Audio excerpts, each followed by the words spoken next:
which is time 5:30 in the PM. We're grateful for those that are attending.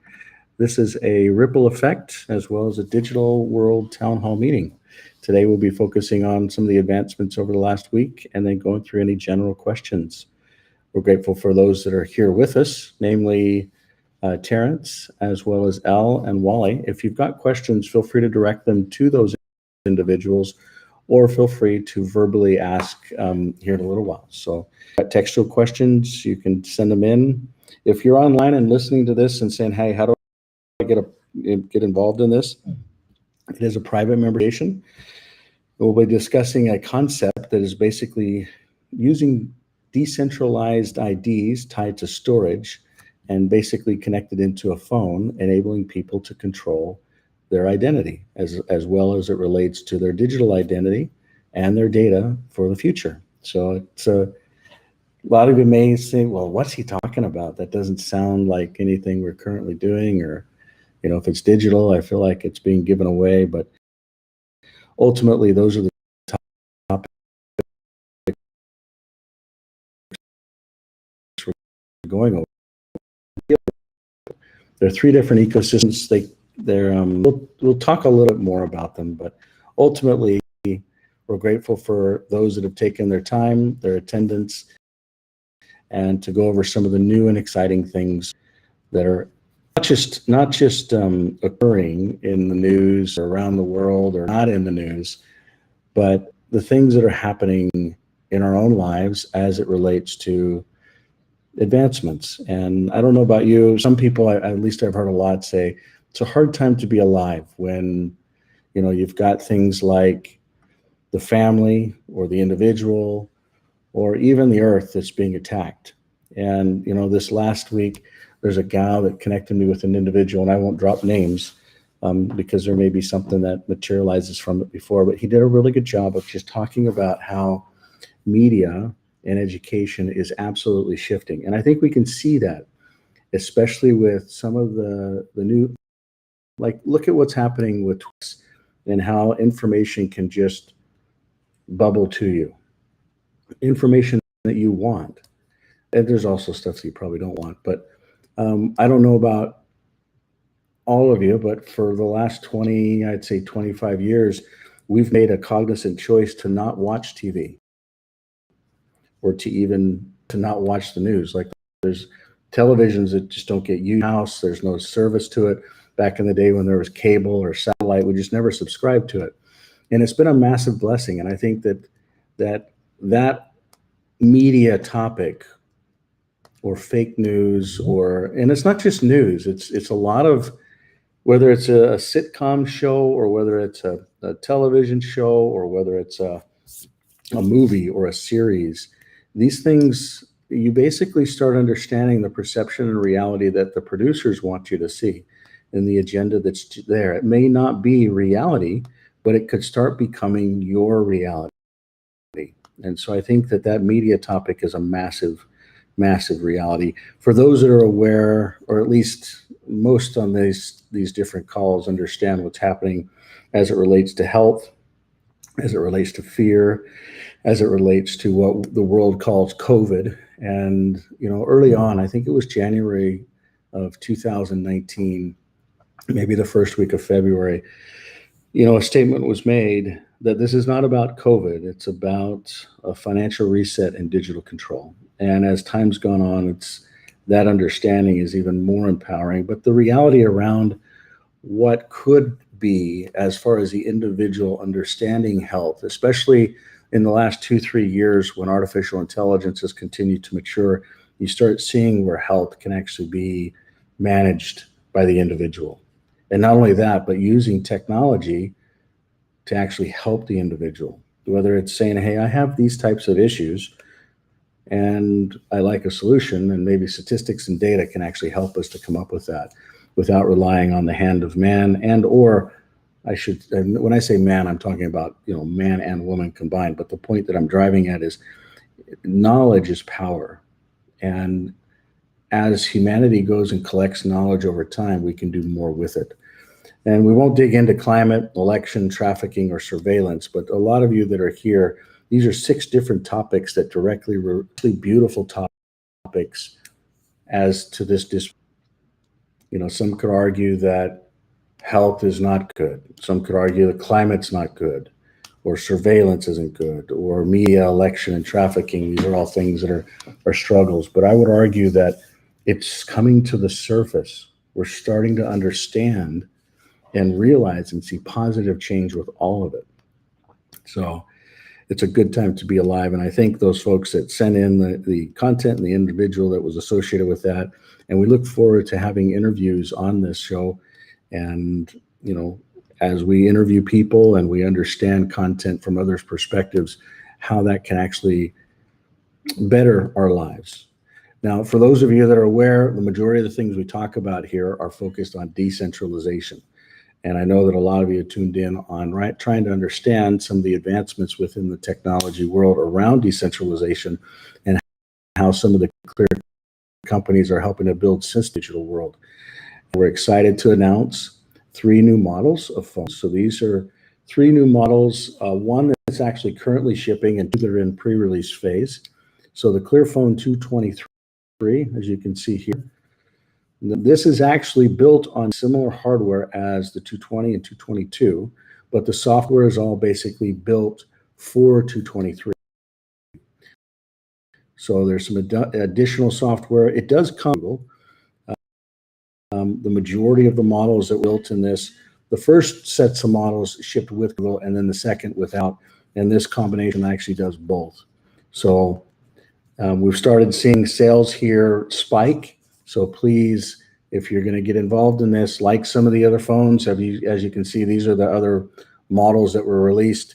Out of 5 models, literally, you've got 3 that are completely sold out. So please, at this price point of $499, this is something, and this is Clear Rewards eligible. So anything that is within this Clearphone 223, this particular phone, will have the 40% of Clear Rewards, which is basically 33% within your first immediate circles. Now, there's something I need to make sure we're very clear on.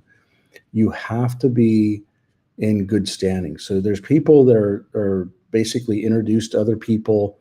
They've taken phones. Maybe they weren't on the full purchase, but they were in circles where they were on a subscription base. So $50 a phone, $100 a phone, or $150, depending on the model. And then they just didn't pay for them. If those people are people that you referred in, we've got to have either those phones returned or some level of value that pops back into that. So you've got to be in good standings, which basically, and some people are saying, hey, you know what, I would just need to know who they are, and I'm happy to make sure that what's right or wrong is made right, etc. So you got to get those Clear Rewards eligibility, you got to make sure that you've referred people that have not done those types of things. And maybe some of them have, but it's still not a negative balance on your account. But there was a long period of basically balancing that out that we had to figure out. And it's not just that, but also ongoing services. And to be honest with you, we had some crazy abuse in the long distance world. So if you're not aware, it's not just a phone, but also a phone service. And the distance was tied to that phone service. We had some people go $5,000 to $8,000 a month in long distance, and they just say, well, we're not going to pay it, or they just don't communicate. But in the end, what's right is right, and we all know, what the true value perspective is within society and our own. And then not only to mention, there was over phones that were taken and conversation there, but we're appreciative of the folks that are eligible and excited to announce these new 3 phones. So without further ado, we'll dig into some of these newer phones. As a matter of fact, I should have had one of them here. Give me a quick second. I'll get you.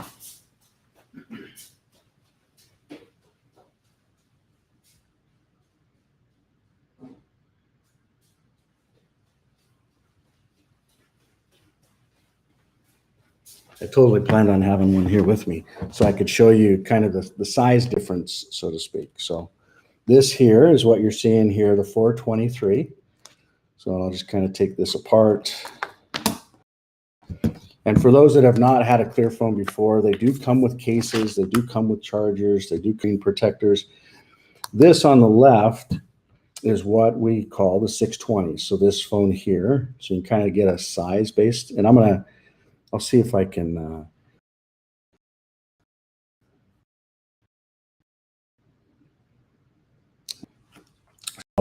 on the left, you have the 620, and then this is the new 423. So you can kind of see the difference in sizes there. I don't know if you can see that.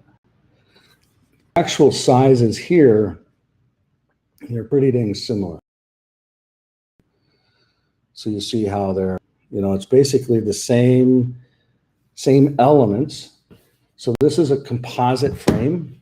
So these frames are actually composite based, as well as the backs, and then the front. So again, they come with a screen protector. The screens on these are about the same resolution as what you're already used to with the 420 and 620, which are solid screens. The batteries are a 4,000 milliwatt amp battery, which is about the same that was inside of the 420. And you've still got the biometrics. So for those of you that are aware, you get 12 words and you synchronize those 12 with your fingerprint. That's decentralized phone. But this particular phone has 4 cameras on it, and the new camera, one, and you've got a wide angle, then you've got a macro, then you've normal front facing. This front facing is about half the resolution as one of the best ones on the back. One of the things that I've found is, for those that love selfies but don't love the front camera, you can basically turn it around and you use the power button as your trigger, or the volume button, depending on if you want to customize it or set it up differently. But that's also for those of you that are saying, hey, I just need a really good iPhone experience. That's a way to be able to use these same cameras to compete with them. So we'll dig into some of these, and then the same type of setup within the 620, which we'll dig into. So this again, we'll go ahead and do the one with Google here. So you can actually get services with it, or you can run your existing services. So this phone comes with 2 SIM cards, and it runs on an unlocked GSM network system. These are GSMA certified from Clear Cellular worldwide. So Clear Cellular is one of the only companies that are a cellular company that has the IMEI numbers that we unlock and give away to the world.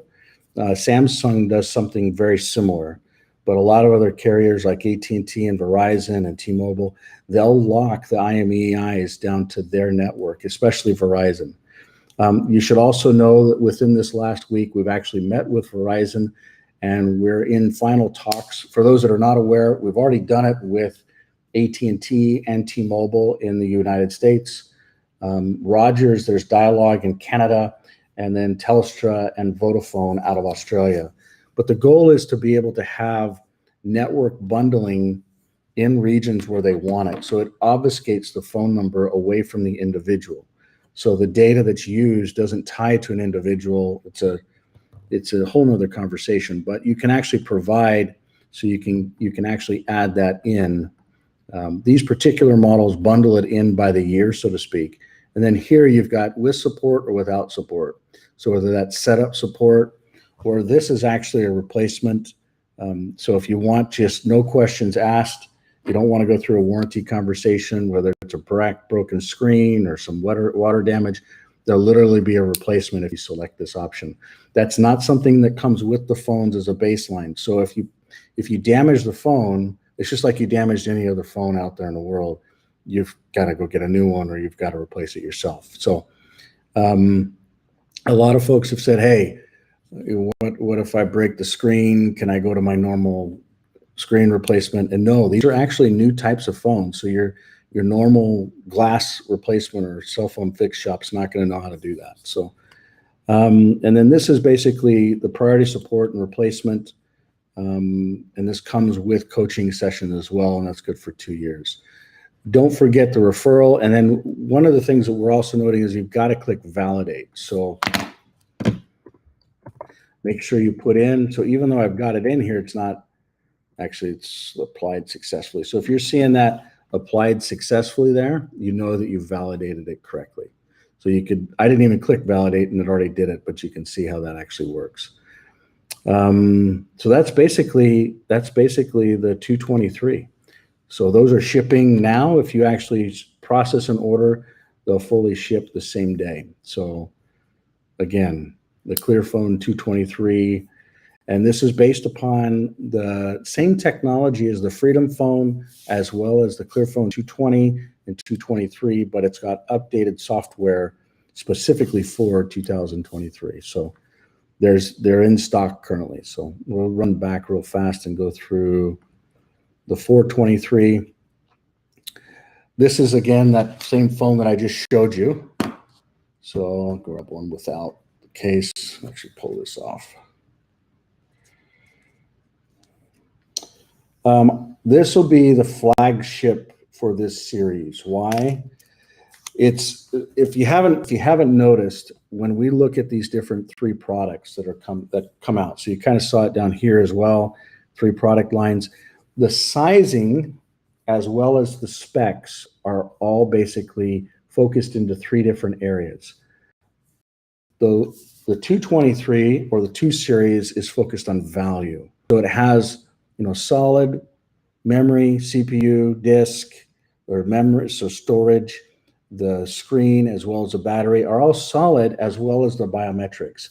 So you can get in and be stable, but it doesn't do things that are going to be a little bit higher end, maybe a higher end camera, more storage, and faster CPU, and a better resolution on the screen. Those are really the differences when you get into the 4 series and the 6 series. The 6 series is going to do what the 4 series does, but it's going to be sized as bigger. So it's the same type of thing. For instance, in the 6 world here for the 620, or if this was a 420, there would just be a size difference. So I wish I had a 420 here to show you the difference between a 423 and a 420. It is measurable. It's probably about, so this is 7.12 inch screens, the largest one, and that's the largest cell phone in the world today. But yeah, so I hope this is making sense. So the 623, and these have not met their minimum order quantity, which we're hopeful between now and the end of the year they do. So around Christmas time, they're going to start shipping. If they don't, there'll be a 620 that will be provided to you, as well as any kind of difference in the value exchange within Clear Rewards. So dollar for dollar, it'll be the same value that you're currently seeing. And we only have about 4 months to be able to realize that. Now, one of the big pushes here is folks that are in Clear United can actually push these different phones. So the 623, 423, and 223, and all of them are Clear United eligible. So this is a big push, whereas historically we've been moving on to decentralized systems that are primarily around user experience and apps and enabling others to actually get into it, not just creating a small niche where only anybody with them can actually start accessing the digital world. Some people say, well, why would I care about accessing the digital world? What's the benefit, or what's the value, or who cares? Well, when people start understanding the power, and I'll just do this real fast. So I'm going to grab a Clearphone. I'm going to log in. I'm going to click on, I'm going to go to all the Clear Life apps here. I'll actually change this view again so folks can actually kind of see what we're doing. So these are actually derived. Won't jump into other people, but what? And then over here about Web3, this is a really good example of to. I may have to. I'm not seeing you, Michael. Yeah, streaming online, but let me go ahead and change. Oh yeah, you guys, that's so funny. There you go. I should have had that up for everyone on that channel a long time ago. Yeah, so you guys, yes. I'm sorry you weren't actually streaming, but you should be good now. So basically what I'll do here, and I may jump into a different browser. Yeah, let's do this. I'll jump into this guy here. I'm just going to navigate to digital world. I'm going to click on login. Over here, I'm going to say login, so scan. I'll go ahead and scan here. So I've effectively just logged in. It says it's successful here on my phone, and it basically logs me in. Now, what's the value of doing this? So you'll start seeing different ecosystems. This is just the digital world, but you'll start seeing digital nations. Let's see. So like Tuvalu is a good example of one of them.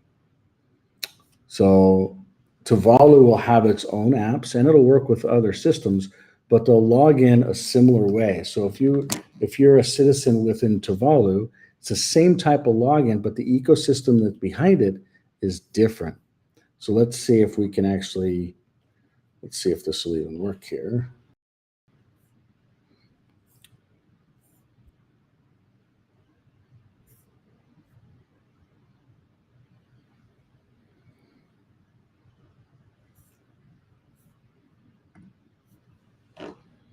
Let's check it over here real fast. Well, could we take a task to update Clear Life and Digital Life to Tuvalu Life within the Tuvalu ecosystem, namely on this screen here? Sure. Thanks, bud. So when you're in, you can create a company or an organization. I really want to show you the other ecosystem. Because you don't, in the digital world, there's a lot of other things that you can jump into, but each country is going to say what they actually want to adopt. And I'll give you an example. So for instance, inside of this ecosystem here in Tuvalu, it may just be driver's licenses, and it may be limited to citizens of the country, and they may open it up to citizens that are just in the world that want to be a part of it. Or maybe it's a digital marriage, or maybe it's dispute resolution, or maybe you can create a company and digital assets, or maybe you can make payments, or maybe land management, or maybe a dispute. So every country has its own opportunity or right to say what they actually want to select or not select. One of the things that's also unique around this last, it's been more than this week, but basically the ability to enable different countries. So for instance, we're in August of 2023, and we've met with 16 countries so far this year, and 3 of them are in the rollout phase, just like Tuvalu is. So it's a pilot phase where they're rolling out different use cases or examples within different pilots. The services for this ecosystem are nowhere close. So you can see there's 2, 4, 8, 6, so about 12 compared to here you've got, oh, what is this coming up on? Maybe 30. So less than half is what Tuvalu actually deployed of what's actually available. So let's jump into one of these. Man, there's some other good ones within this ecosystem. So I'll see if I can just log into both at the same time. I actually used one ClearPhone and logged into 2 different jurisdictions successfully. And you'll notice within this jurisdiction, there's a much limited capabilities, but you'll also know they may have other things that are custom to them, like vehicle registration. That is something that is very new. So what if you want to actually register a vehicle, and let's say that you actually want a license plate that the jurisdiction ties to the whole world, and it doesn't have a renewal every year. So the safety and emissions may tie to a local ecosystem, but you can still have, imagine a license plate that actually uses a QR code that actually has a derived key that creates it. Therefore, your identity can be proven, but you don't have to be disclosed, even if, for instance, in the state of Utah, driving a vehicle, and many people don't understand this, but if you just watch as you drive around, look for cameras. These cameras actually are not just looking for the vehicle, whether it's speeding or whether it's making a wrong turn, etc., or maybe watching out for things that might go wrong in an intersection. But it's actually profiling the license plate number and using machine learning and artificial intelligence to actually be able to identify who is going where and what kind of habits. It's not just saying, I'm inside the vehicle and I'm looking at data around how the vehicle is moving, the speed, the acceleration, what you're listening to, but it's from the outside. So it's actually looking at how people are moving around without actually accessing that data. But imagine a world where you could actually register a vehicle. So let's say this happens, this ties to the manufacturing process, or if it ties to the actual dealership process. So imagine you purchased a vehicle, you maybe even financed it with it, but you actually register it in the digital world, okay? The title, the ownership, the history, all of that can create a profile that is similar to what we would see. Let's see if I can give you an example. I'm going to jump into, no, I'll go to Tuvalu. Well, no, I won't go to Tuvalu. It's not right to do that. So I'm just going to jump into general. Let's just look at, what's a good one to look at? Let's look at, well, I'll use this one as an analogy. So this is a trust that was created in the digital world, and then it actually has an asset that was created within it. Imagine if this asset had a page similar to this as a company, but what you saw was the details that was behind this. So you actually saw, what's the registration information? What's the ownership information? Is there insurance information? Who was it purchased from? When was it purchased? What you could even tie into records around, has it been in an accident? Because all this stuff is public knowledge. People they randomly just make it public, but they don't understand the importance of privacy and obfuscation of the individual's information. So maybe you can identify, who has permission to drive a vehicle and if it's insured or not, but how do you actually verify that? And how do you do it in such a way where the individual retains their own privacy? So an officer can stay safe in their realm and, identify, is this vehicle stolen or not? Is there prior issues with, and it actually comes up within the license plate system that is a private membership association, similar to what is built here, but, it's 50 years old. It basically says what is to be tracked and what is to be public and private. And a lot of it doesn't just tie to this membership association, it also ties to each state and the laws that are governed in each state. So, and that's another thing, is a lot of these states will have to say, hey, we're going to actually tie to this. One thing, for those that have seen this prior, there's physical plates that actually come with that registration, whether it's a motorcycle plate or a boat plate or an automobile plate. But there's also other things that we're working on around digital plates. Now, the goal is to have it so that the plates are static and tied to this registration process. But at the same time, what if you wanted them to be dynamic and updated? Well, the way to do that correctly and with correct disclosure is through a QR code that then ties to a dynamic page like what you see here. So the content on this page can actually be dynamic, whereas in some of the other approaches, the actual license plates are digital and they update. So for instance, someone steals a car, it can actually say right on it that it's stolen. But then people are just going to go rip the plate off and then they removed, and it's like, now they can pick. But these are the things that we want. So two big topics. One is around phones and new releases, and one is around advancements within services of why the phones are actually valuable. And this is a good example around vehicle registration. We're not even talking about driver's licenses.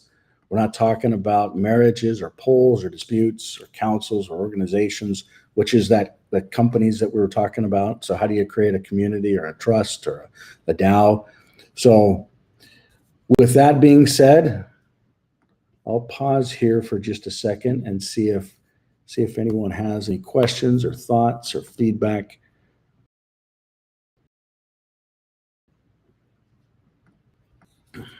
I have a couple of questions, Michael. Feel free.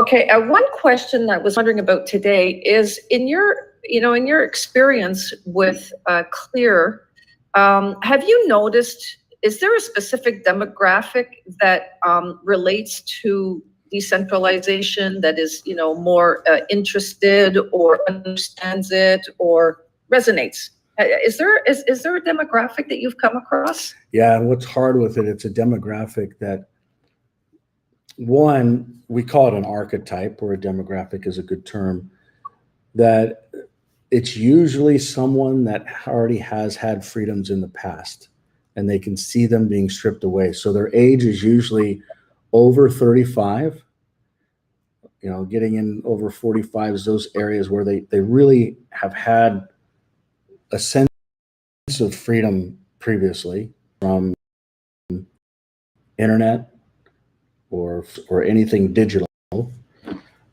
There's also folks that tie to questioning what's right, and some would fit in the camp of maybe they weren't vaccinated, maybe they question what they see online, and some would even go as far to say as they would fit in the conspiracy theorist camp, which in my opinion is very interesting, because if you just keep looking at the data that comes out almost every day, these theoretical conspiracies are not conspiracies. It's realities. So I think a lot of people that have paid attention historically,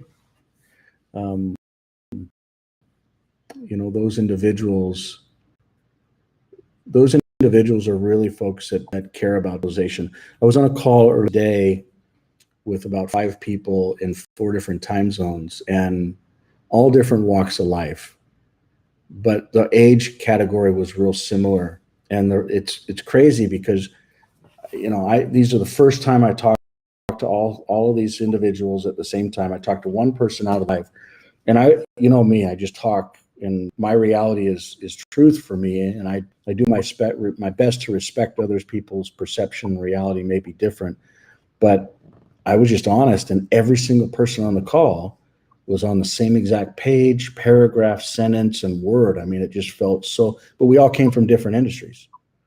Some was housing, some was finance, some was sales, some was, hard blue collar labor type stuff, but it was, it's usually the demographic of people that question things, have their eyes open, haven't just sucked on the media, and I should say haven't just watched, or whatever media platform there is. So I hope I'm answering your question. Does that give you a good color to it?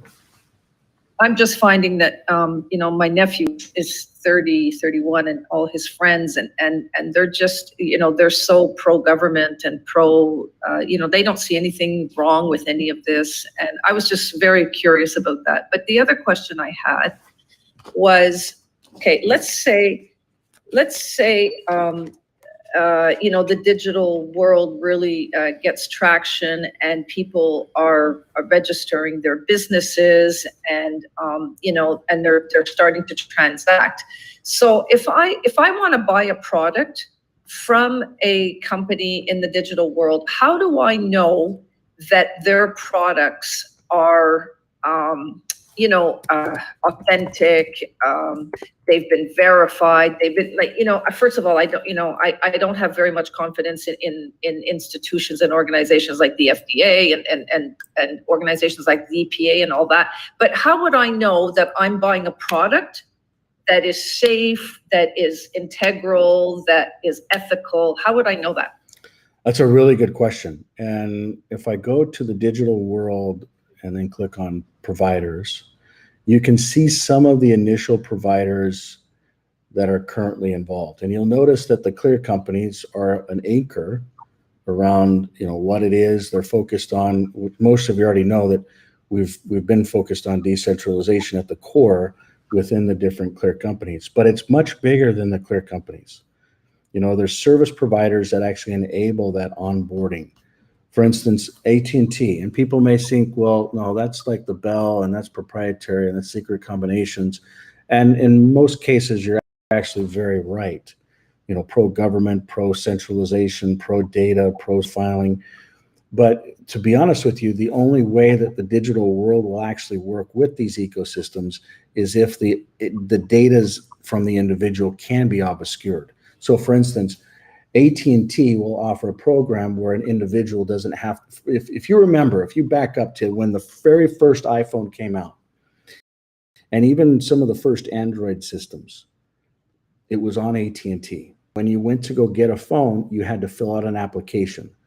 And inside the application was a social security number. And they didn't care if you were paying cash for the phone. They still wanted to tie your social security number to that phone, to that IMEI number, and to the data that was behind it.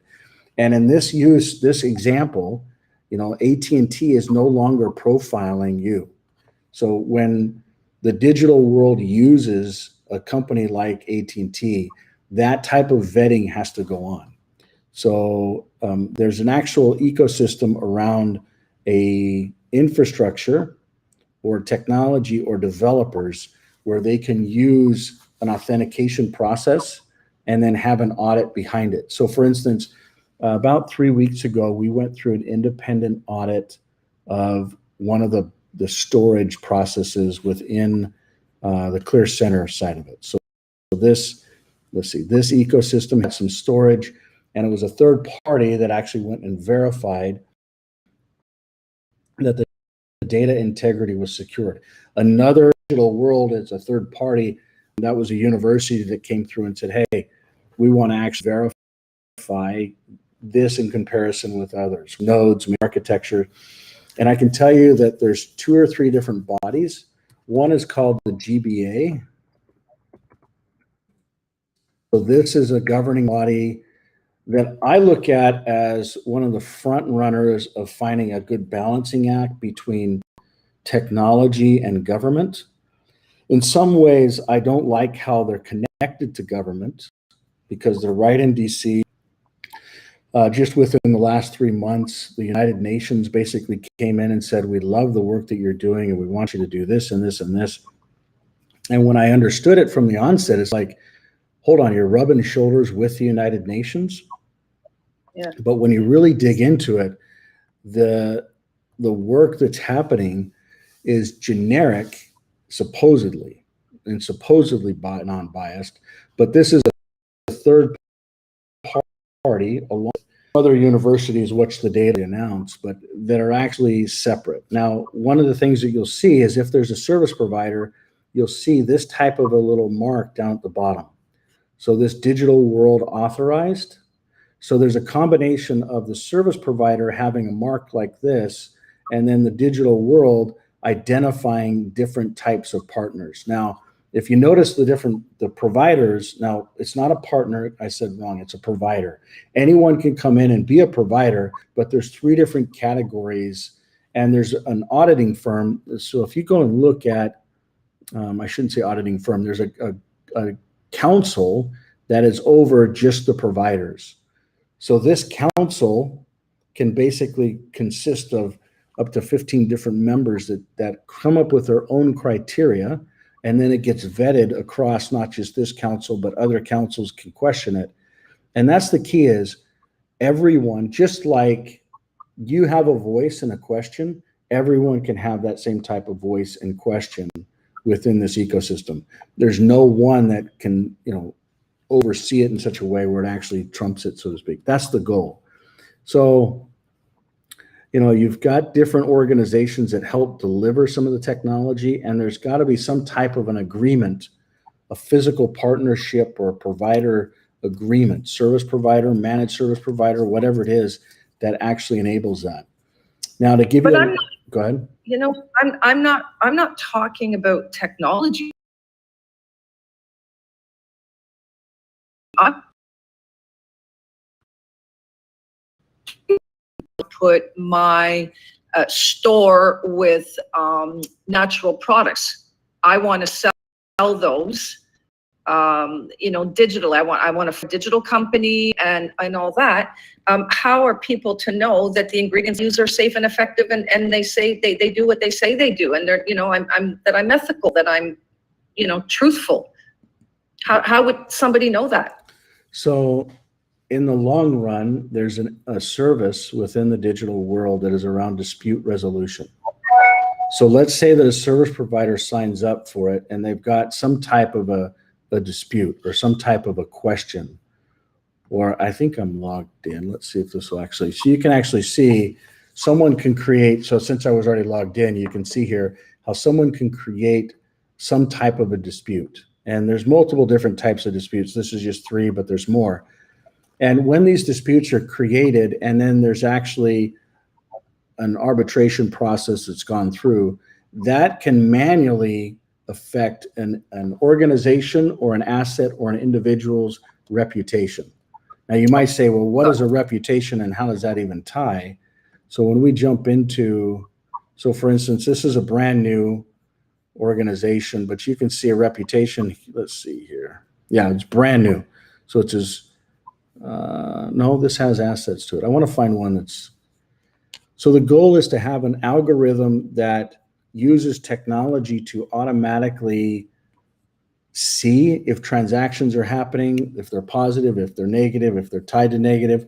And then there's a dispute side of it, kind of like what we just went through here. Define, yeah, here. That will actually help to define whether that individual or organization is actually good. Like the Better Business Bureau, but it actually ties into, the Better Business Bureau ties into Fair Isaac score calculation. And you can actually go through, in some cases, like, let's see if I can show you, there's some in here that's public or private. So this is a mediation. Let's go ahead and try it. So there's an automated process and there's a manual process. This is like going to court. Like literally, this is creating a court process, but it's not using common law and the old court way of doing it. It's using an online automated process that actually has humans that come in. So there's 3 different parties that would actually come in, and they would go through the dispute process. So let's see if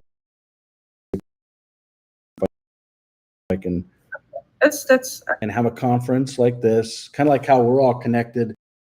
And party A would say, you know what, I have a problem with this. As a matter of fact, people may not understand this because they may be watching it on Twitter or LinkedIn or X or Facebook or some other feed.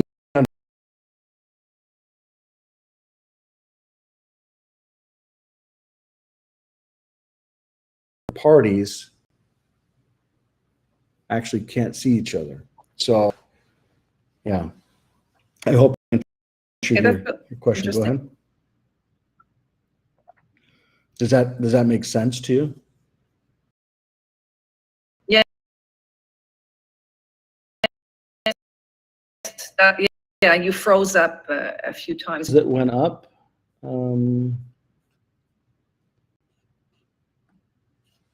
Looks like we got Donna, Becca, Paul, anybody that wants to go. Hey, Mike was back. Hi. Hey, I just posted a video YouTube link that I encourage everyone to watch. It's a new type of network and it's called a 4.0 network.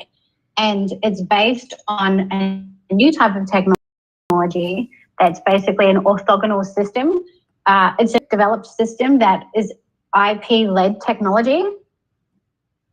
And it's not yet implemented around the world, but I do want to identify that because it's an IP-led technology, the software cloud, this is why private networks are going to be extremely important for our future generations. And I actually don't think people need to start using their brains on this call. Like these companies, like I work for these companies, right?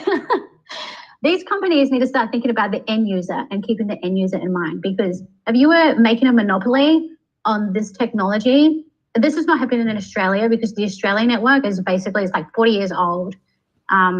There was a physics issue. There was a physics issue layer inside of the network. And so basically what's happening is we've got 5G and now we've got 10G. And 10G stands for the 10 gigabytes per second. So basically what's happening is we have to fractal dense back from the 5G up into this 4.0 technology.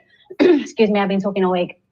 And then take out all the density that sits between this new 5G technology and then change out all the technology. So it's a giant circus. Welcome to the circus, everyone. I'm here for the solutions. Anyone on the call who wants to have a conversation about the future of this technology. But I do encourage companies to really think about the end user and ensuring that private networks are at the heart of these companies. Yeah, well, a lot of the way that it works, you could have a private network and private traffic, but then when you open them up, so it looks like what this is kind of next generation fiber and FIDI networks.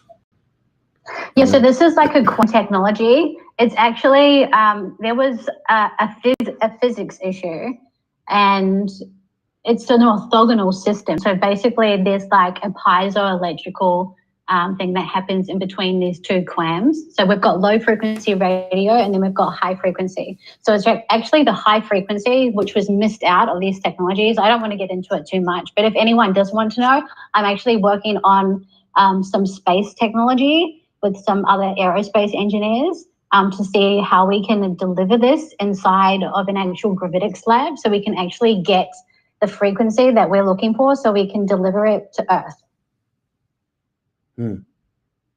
Because this technology is the same technology, except for it's just been all densed up into these monopoly companies. And we really need to think about the bigger picture of delivering this technology to the whole of Earth.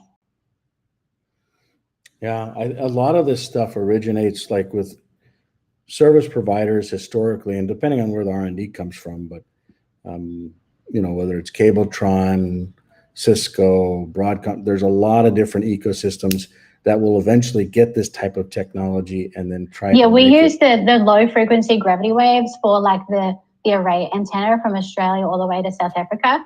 So that's low frequency. Low frequency gravity waves are like long, they go for kilometers. And then you've got high frequency, which is a different one which connects to it, and then it offers a different frequency. Yeah, you're seeing. So anyway, I just thought I'd share that. Take a look at that that new technology. And also, this is like a $58 billion project, and where we could actually be saving $58 billion. That's the reality of it. Yeah. And I hope people on the call today, listening, whoever around the world, really thinks about that and thinks about the innovation that we can actually do with it. I think because it's there. We just need to think differently. I think there's a lot of technology like this, and you know, it's a lot of it is not just a matter of the technology or the idea, or if it's right or if it's wrong, depending on what people's perception is. It's a matter of, you know, is there financial support for it?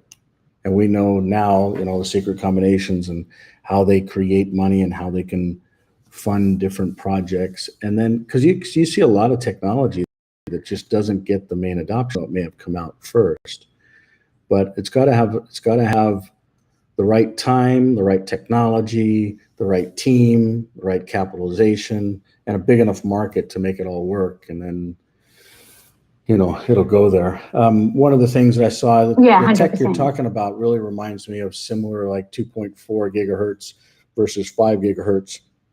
And then you have to ask yourself, what's the real difference for the user's experience? I mean, when you really go from 4G to 5G, what is the real difference? And then when you start seeing news, and I don't know about you, but I've seen both sides of the news of, you know, Huawei is building out XYZ of, and it's not even Huawei related, it's 5G in general. They're saying that Vladimir Putin in Russia's mandating that all 5G antennas on towers get removed. because they're starting to figure out what it's doing to the human body. And because the Russians are smart. They actually know this physics. The Moscow, they're smart. China is smart. They understand that's what's happening. Yeah. Just to be clear to everyone on this call. So, and there's just, it's perception is reality, right? And yeah, it's just a giant circus, but I want to provide the solutions. I want to talk to the people that want to talk to me. I'm not here to say, blame, hate, and complain. I'm here to provide solutions. So I just let everyone on the call know that I'm open to conversation. Earlier today, I was on a call and a gentleman's name, Rob Ryan, came up. Rob Ryan was the one that started Ascent Communication, which created some of the first dial-up and ISDN modems. So they basically created the on-ramp to the internet as we as humans know it. Remember the whole, sorry, I just made a bunch of weird noises, but it's the old modem that we used to hear when it would connect up at like 9600 baud and 1800 baud and 2800 baud and then 3600 baud and 5600K. We thought it was really fast. And then it went to ISDN at 128K and then 256. And then we had frame and fractional T1s at 1.54 gigabits per second. And now we're talking, not gigabits per second, but much, much greater than that. But what he told us was very interesting. One, it was around core competency. Two, around a flower and petals and strategy. But any new technology that had to get out there, it's not a matter of forcing it. You've got to get sales. So you've got to get people to adopt it that are willing to write a check for it. And then when you do that, you do it in such a way where you're actually building the product and selling the product in the same process. The problem with that and some of the scale that you're talking about is sometimes it takes so much of an investment to actually get the research and development done that really governments are the only ones or some of the biggest ones that can actually do it. And that's why I think you're seeing someone like an Elon Musk that's done some things in the past, understands execution, understands technology, understands physics, understands business, and is dedicated to living his life to it. You start seeing where when you sprinkle money on top of concepts and ideas, for instance, what they're doing in space is not something that wasn't done before Elon Musk came along. It just wasn't productized and simplified. But the abilities to actually deliver satellite down to Earth, it's been there for a long time. And I don't know if you remember, but like 10 years prior, Microsoft put a ton of money into, what was it called, Teledesic or something like that, hundreds of millions of dollars. But it was an execution play around where they did the analysis, paralysis, and research and development to get there. And that's why open source will always win, is because people, it's not just the technology, it's the adoption and the utilization and the transparency of it that will actually, in the end, win. Us humans. Yeah, you're 100% correct. Yeah, and it's about the manpower and getting the people, because this technology actually, they don't have a lot of education in this technology, so people kind of just drift through it and just do what they do and don't ask questions. So yeah, I totally agree. And I do have, in 3 months' time, I do have like a presentation coming up with some aerospace engineers to try to get into space to see what's happening with this technology. So I'll let you know how I go with that. That's awesome. Thank you. That's awesome. Well, I don't know much about the tech, but I know about tech, but not the particular tech that you're talking about. But thank you for bringing it up, and thank you for being you and just questioning things and having your eyes open. Yeah. Thank you. Thank you. We'll go to next questions, thoughts, feedback, comments. Yeah, Michael, Donna here. I just want to have a quick chat about Clear One. There's been a bit of interest lately, I guess, in regards to Zoom changing their terms and conditions. So I thought it was a good opportunity to obviously flick a few people over to Clear One if that's our Zoom equivalent. But just on the website, is it actually in pre-release or is it available for sale? Because I can't seem to make a purchase on my end. It's actually in full release today and full production today. There's a purchase side of it that's actually inverted. So let's see here. Let's see. So this is where the purchase process is. Okay, and this is something we get a commission on if we're in the Clear Awards, or? That's a good question. I don't have an answer to that. I know originally it was not because the coding was not done, and I think that's maybe where it's currently at. What's the terms and conditions that Zoom just recently changed, if you don't mind me asking? I think it had something to do with the release of AI, just in stating that they were basically, it sort of came up because it was relevant to a lot of healthcare practitioners and whatnot who were releasing their own content or doing recorded Zoom calls to keep it, you know, for classes or their own kind of copyright. So it was basically stating that it was breaching those copyright laws. Really, they were going to keep a copy of everything. I've got it on my phone. I'll see if I can upload it into the chat. Yeah, I'd be really interested, because I was blown away at how massively fast Zoom was adopted when COVID came out, and namely because it's been owned, even back in those days, it was owned by a Chinese organization, and I'm not saying that's bad. As a matter of fact, I know organizations that actually use it because they want to get in with China and actually do certain proselyting and selling within that ecosystem. And so it's not a big deal for them. And they say they have nothing to hide, which I would agree with in general. And I think transparency in those types of settings is good. But when you start layering, and people don't understand, when you start layering on voice type dictation and machine learning, and I mean, it's how these chat technologies, the ability to be able to know so much, because it's all about consuming data, and then intelligence understand where trends are going and where futures are going. On one hand, it could be very negative. On the other hand, it's mind-blowing to see how much people will just give away to those types of technologies. But no, this is fully purchasable. You can see it here. Okay. I just think it gives, just in terms of, like, if you're a reseller, I know we're all trying to sell phones, but the price point is a bit of a, it can be a barrier to some people. And I just thought, if there's a low ticket item that we can actually get people learning about Clear and what we do, and a Zoom alternative is such an easy sell right now. If this was something we could push as an influencer, that would be really good too. Yeah, no, Michael, I agree. I think it's a really good idea. Totally. Yeah. Yep. What would be interesting to see how much real meat and opportunity there is behind that. This has been in full production for about 1.5 years now.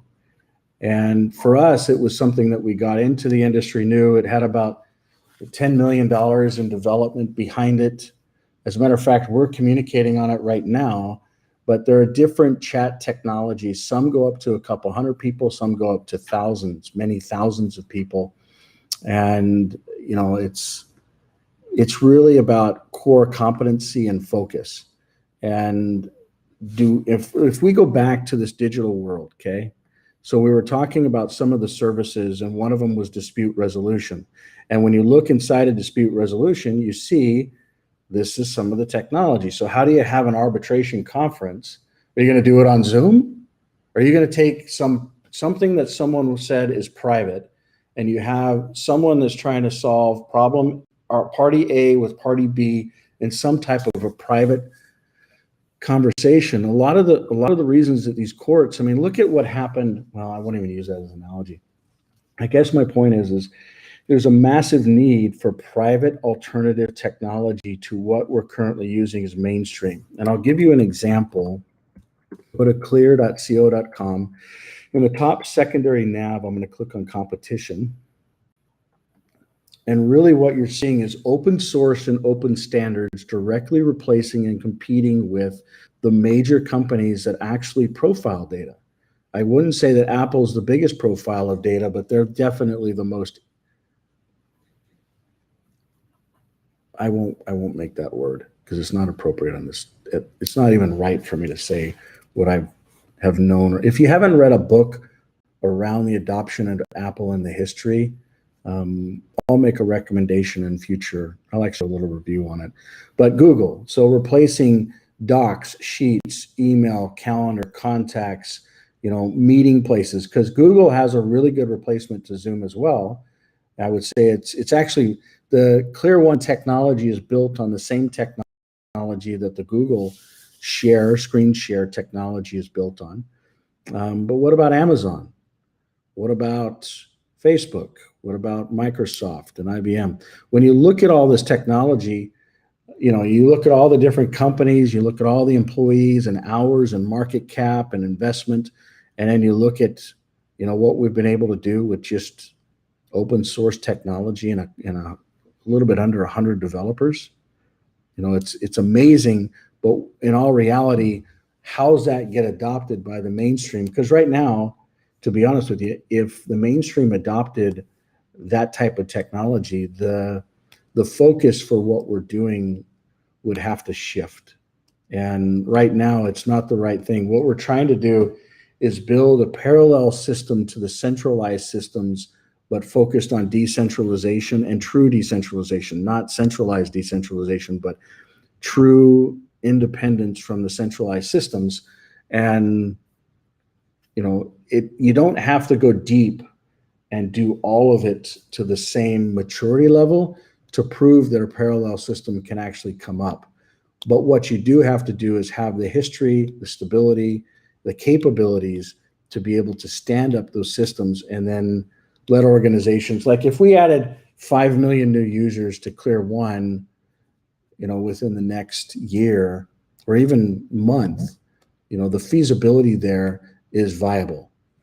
If we go from 5 million to 500 million, you're talking about a very different architecture, and we'd literally need to rebuild systems. So it's for the things you're talking about, utilization, no problem, adopt it, run, go, provide feedback. The big negatives right now in why medicine is the decentralized storage and private keys is not linked into Clear One. For instance, the recordings, if someone comes in and actually says, I want to record, let me see if I can show a meeting here. So I'll come over here. I'm going to stop sharing so that doesn't happen. Turn that off. So that was one of the questions. So a lot of these practitioners obviously want to record the session or the training or whatever. So we can do that or can't do that Yeah, yet? so you notice if you notice here, this start recording, if you notice, see this error? There's a linkage that we're trying to build where it ties back into the individual storage. So I don't know if you really understood what I was saying there, but it's not just a matter of not profiling the users, but actually giving them their data back.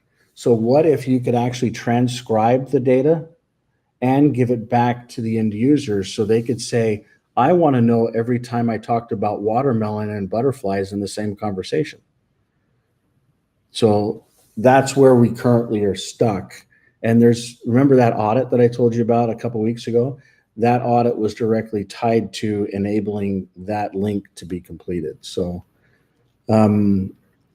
is it ready for mainstream adoption? Yes. Does it have all the features, functions of them? No, because we have another level of complexity.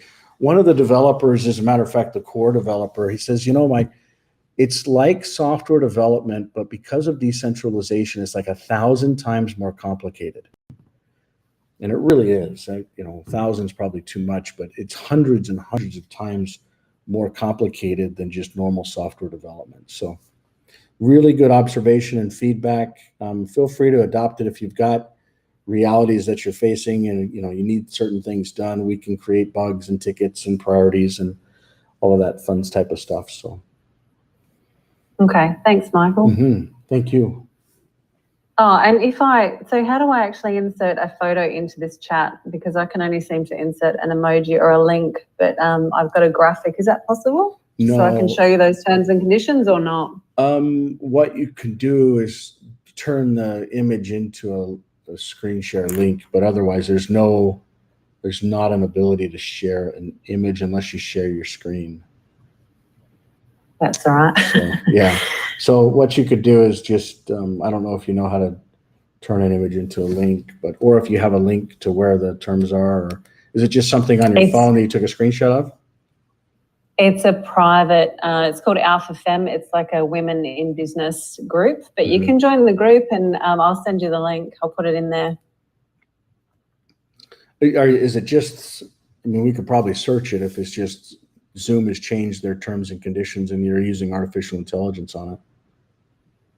Yeah, that was pretty much it. Okay. But if anyone wants the link to the group, it's just in the chat now. Awesome. Thank you so very much. I'll see if I can. So this is where folks can go. Is this just a private link or a private group that people would need to have to join? Yeah, it's just a women in business. It was one of the chat things, and it just generated a lot of interest. That's why I sort of thought it would be a good selling opportunity. Okay. Looks like I can't even modify any of it. That's okay. Well, I'll look at this later. So thank you for the feedback. And I've wondered why people just accept that. I mean, Zoom has become such a standard name. It's mind-blowing. It's really mind-blowing to see, because a lot of organizations that I've just known to love and trust that actually care about privacy and freedom, they just don't even care. But to the comment that was made earlier, you know, even on prior generations, or at least current generations, 35 and younger, they just don't question this stuff. But I really believe it's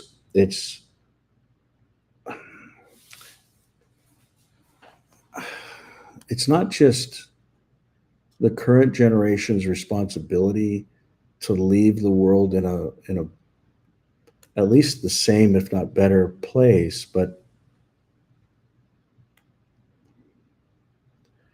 and maybe it's just wishful thinking to say, you know, it's just freedom and choice is just a natural gift of being here on Earth.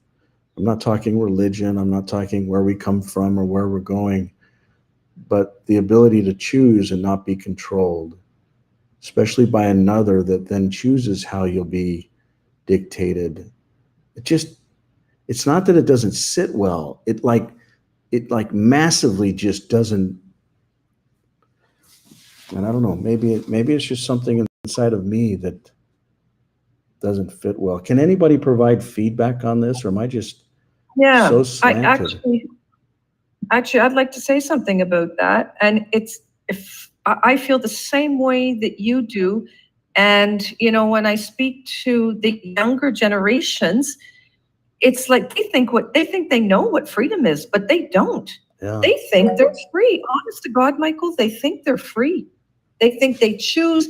They go out to restaurants. Their life is fine, is great as far as they're concerned. And I'm looking at that and I'm going, but oh my God, can't you see that you don't have free speech? Yeah. That you can't choose what you do to your bodies? Do you know that in Canada, Trudeau is trying to pass a law to ban natural remedies, natural supplements, anything natural?